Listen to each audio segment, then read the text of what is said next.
Good morning, everyone. It's UB. Welcome to the morning scan for October 22nd, 2018. We have some action this morning, so I wanted to go over it and give my general thoughts and opinions on what's going on. First, I want to start off with Ethereum and something that I was mentioning in the chat here under members charts. I was on mobile for a couple hours this morning. I had a few things I had to do. But, of course, I was watching price action, so you can read what it says here, but essentially there was a swing failure pattern on Bitcoin, but not on Ethereum, and I think that's extremely significant, and I want to explain why. I will not be going over what a swing failure pattern is in this video, but instead I'm going to give my opinion on the swing pattern failure itself. The explanation of an SFP, I could maybe make another video on it, but like I said, this video will not be on what an SFP is. Let me just check my indicator really quickly to see if it gave a 1 hour buy signal, which it didn't. Okay, anyway, so we saw this breakdown here, right? I don't want to go over the breakdown too much, but we saw the swing low here. This candle took out the swing low and closed above it. So essentially that's a swing failure pattern at the very basic level. Okay, so let me go down to the breakdown itself. Actually, let me point out that Ethereum did not have an SFP. Okay, and let me go down to the breakdown itself. Because as I was watching price action, I noticed before Bitcoin dumped, Ethereum dumped. So as I always mention, I think this was the dump right here. As I always mention, either Bitcoin or Ethereum mirror each other in terms of price action. So when one dumps, the other dumps. It's kind of on like a time release. Okay, so for that reason, I saw Ethereum was dumping. Let's find the time when Ethereum started dumping. Could we say it's right here? No, let's just say right here.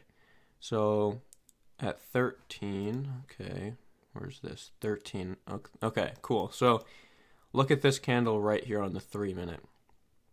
This is 13, right? You can see on the bottom the 22nd of October and 13, okay? So this is at 13. Notice this candle, I should put an arrow, huh? Notice this candle right here. So at the same time, Ethereum, 13, where is it? 13. Okay. So at the same time here, Ethereum started dumping the candle after, so 1303, right? 1303. Ethereum started dumping way harder than Bitcoin, right? We can all agree on that. So Bitcoin, I wouldn't even call this a dump. Bitcoin moved $2 and Ethereum moved 25 cents, which is significant for Ethereum. Okay, so we have that 25-cent move from Ethereum. So in my head, Ethereum triggered this dump. Okay, so we have the dump starting here. Then we have the dump, and then we have the dump, right? This dump got bought up very quickly, while this dump did not get bought up as quickly. But what's most significant about this chart is if we go to the hourly, I've had these boxes on my Ethereum chart for a very long time now. So if we look at where the candle close was, it closed at 201.15, which is just my resistance line here. The top of this green box is 201.15, so it closed right above resistance. Let me just look at price action here on my other monitor. But so it closed right at resistance. We did not get that swing failure pattern like we saw on Bitcoin. So for that reason, I'm leaning towards this. We're going to see more dump happening for Bitcoin. But you could also argue that Ethereum is kind of lagging behind Bitcoin. But let's examine the dump itself. Okay, so, the Bitcoin dump itself. Let's go to what will show better. Probably the 1 minute, right? Okay. Actually, before I get into this, I know I'm kind of all over the place. Sorry about that. But I just wanted to mention one other thing. We saw a 4-hour SFP. Was it last night? Yes, this right here. So we saw a 4-hour SFP last night, or before the daily close, or I think right at the daily close, We dumped to about 63.81 and then pushed right back up. I'm kind of treating this SFP the same, but on the hourly time frame. So you can see the 4-hour SFP there, but we didn't get much follow through. We got a gravestone doji to close it out, right? So now if we go to the hourly, we have another SFP here with not much follow through yet. So this may be an SFP that gets rejected. I'm not entirely sure yet.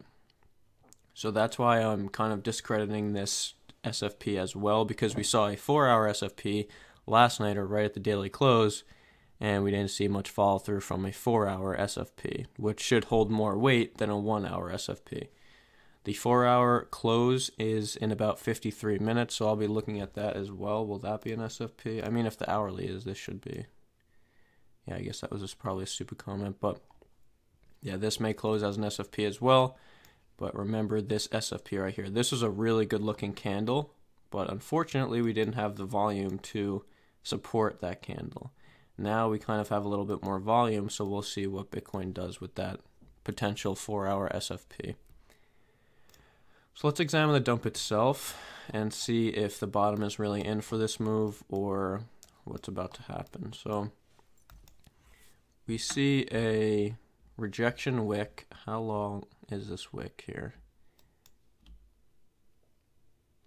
So an $18 wick in a few seconds. So we can also assume that this, so an $8 wick in a few seconds. Okay, but now the buy volume doesn't necessarily support this upward movement. You see what I'm saying? We have the dump, high volume dump, and then the volume goes off a cliff again. If we go to, I think I actually went over this in the video last night. How about right here, for example? I think this is the dump from last night. Yeah, right at the daily close. So we have this rejection wick. I think it was about $10, right? Yeah, about $10. But then where's the buy volume? Right? Buy volume starts to come in here, but it's more, the buy volume is more important directly after the dump. See, like right here, we have the buy volume. We have some buy volume, but then it goes off a cliff again.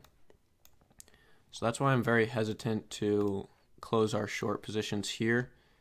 I don't think this is I mean, obviously it's a legitimate SFP, but I don't think there's going to be much price action to support the move after that because of the volume, because of this failed SFP here on the 4-hour, as well as Ethereum not having an SFP and starting the dump. And actually, I just realized before I ended the video, I was talking here, this got kind of filled up with discussion, but basically I was saying that, I'm just going to my Twitter right now. So the New York Open, or any open around the world, is significant for cryptocurrency for a few different reasons. Essentially what the theory is that when those markets open, we have some extra liquidity coming into our markets. You can agree, disagree, whatever, that's the theory, and that's what I go by as well. So my daily update last night on Twitter, I basically said that the London Open or the New York Open at the latest will be very telling for this week's price action. And as you can see, 15 minutes before the New York Stock Exchange opened, we have a $10 million market, or 10 million contract, whatever, market short at 63.84. So I think that's extremely significant. We didn't see very much market or large market shorts after that, but just because that happened 15 minutes before the New York Open, I think that's significant. It could be trying to confirm my bias, but either way, I think that's significant. That coupled with everything else I went over in this video, I do not think that this bounce is, see, it got rejected again. I mean, we have 49 minutes to go, but if we go on the 15, you can see, look at that, just clear rejections. So I think this was a legitimate breakdown. I think we'll see more blood throughout the day. But I think that's everything I wanted to mention. Bitcoin Cash, we reshorted last night. I'm pulling up a chart over here. We reshorted Bitcoin Cash, and I will get this to dump. I'm determined for this to dump. Oh, you can't see the chart. I'm determined for this to dump. So look at that close we had. The daily close closed just below the resistance in a disgusting candle, right? We have this increased sell volume, not much buy volume to compensate for that sell volume, right? So you can argue that this is an oversold bounce, which I would support. I think that's an oversold bounce as well. So I think we'll finally dump and finally sweep these lows and go to 0.055.